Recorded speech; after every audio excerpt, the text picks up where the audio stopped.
Assalamualaikum warahmatullahi wabarakatuh. Selamat datang di channel ini. Kali ini kita akan membahas tentang Karomah Sunan Bayat yang merupakan seorang penyebar Islam di tanah Jawa. Sunan Bayat adalah putra dari Ki Ageng Pandanaran, Bupati pertama Semarang. Dia juga merupakan murid dari Sunan Gunung Jati Wali Songo. Nama asli Sunan Bayat adalah Pangeran Mangkubumi, dan dia juga dikenal sebagai Pandanaran, Bupati kedua Semarang. Namun, karena dia meninggalkan tanggung jawab agama dan pemerintahan, Sunan Kalijogo menyadarkannya dengan cara yang unik dan menarik. Sunan Kalijogo berpura-pura menjadi penjual rumput yang dia katakan berasal dari gunung Jabal Kat, tempat yang dipenuhi karomah dan berkah. Dia meminta Sunan Bayat untuk mengganti seluruh hartanya dengan sekeranjang rumput itu. Tentu saja Sunan Kalijogo ditolak dan diusir oleh Sunan Bayat. Namun Sunan Kalijogo tidak menyerah dan kembali dengan tawaran yang sama keesokan harinya. Sunan Bayat semakin marah dan jengkel. Pada hari ketiga, Sunan Kalijogo kembali dengan lebih banyak rumput dan mengatakan bahwa Allah Subhanahu wa Ta'ala memiliki kekayaan yang lebih besar dari siapapun dan dapat memberikan lebih banyak kepada siapa saja yang dia inginkan. Sunan Bayat terkejut dan menyadari kesalahannya. Dia bersedia menjadi murid Sunan Kalijogo dan meminta maaf kepadanya. Sunan Bayat menjadi seorang ulama yang saleh dan zuhud. Setelah menjadi murid Sunan Kalijogo, dia meninggalkan posisi bupatinya dan tinggal di perbukiran Gunung Jabal Kat di Kecamatan Bayat, Kabupaten Klaten, Provinsi Jawa Tengah. Di sana, dia mendirikan pondok pesantren dan mengajarkan agama Islam kepada orang-orang di sekitarnya. Sunan Bayat biasanya dianggap memiliki karomah atau manfaat luar biasa. Dia mengutuk calon murid pertamanya menjadi seekor domba yang merupakan salah satu karomah yang paling terkenal. Ki Ageng Giring adalah nama seorang pemuda yang ingin menjadi murid Sunan Bayat.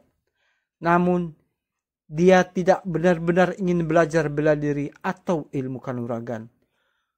Sunan Bayat menyadari maksud buruknya dan menerimanya sebagai murid. Ki Ageng Giring diminta untuk memotong rambutnya, mencukur jenggotnya, dan memakai baju putih.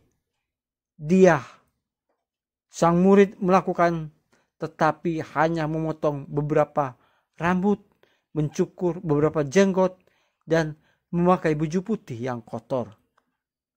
Ketika Ki Ageng Giring tiba di pondok Sunan Bayat, dia marah dan mengutuknya menjadi seekor domba. Kemudian berubah menjadi domba dan mengikuti Sunan Bayat kemanapun dia pergi. Si domba diberi nama Mbah Gembul oleh Sunan Bayat. Akhirnya Mbah Gembul bertobat dan meminta ampun kepada Sunan Bayat, dan Sunan Bayat mengampuninya dan mengembalikan wujud manusianya.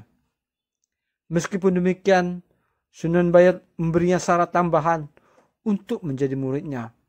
Sebagai syarat, Mbah Gembul setuju untuk mengembalakan domba-domba Sunan Bayat selama 7 tahun.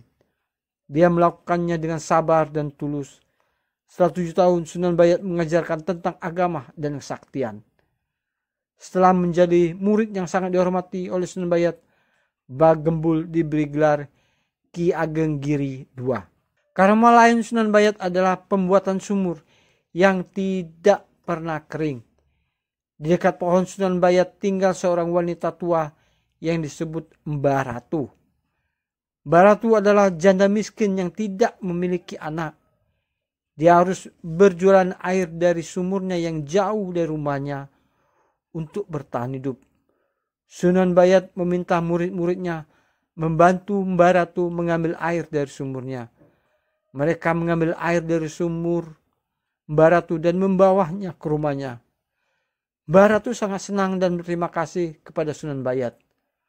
Kemudian dia bertanya, apakah dia mau memiliki sumur dekat rumahnya? Tentu saja Mbah Ratu berkata dia sangat menginginkannya, tapi dia tidak memiliki uang untuk membuatnya.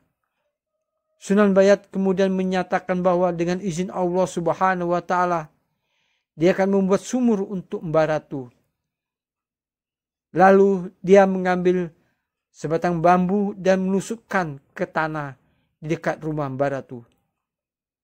Tiba-tiba air keluar dari bambu dan membentuk sumur. Meskipun musim kemarau, sumur itu tidak pernah kering. Mbah Ratu juga senang dan berterima kasih kepada Allah Subhanahu wa Ta'ala dan Sunan Bayat. Sunan Bayat menasihatinya untuk tidak sombong dan terus berbagi air dengan orang lain.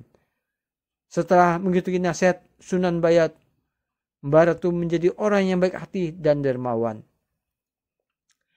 Karma lainnya yang dimiliki oleh Sunan Bayat adalah ketika dia membuat sebuah masjid dari tanah liat yang tidak pernah retak atau rusak.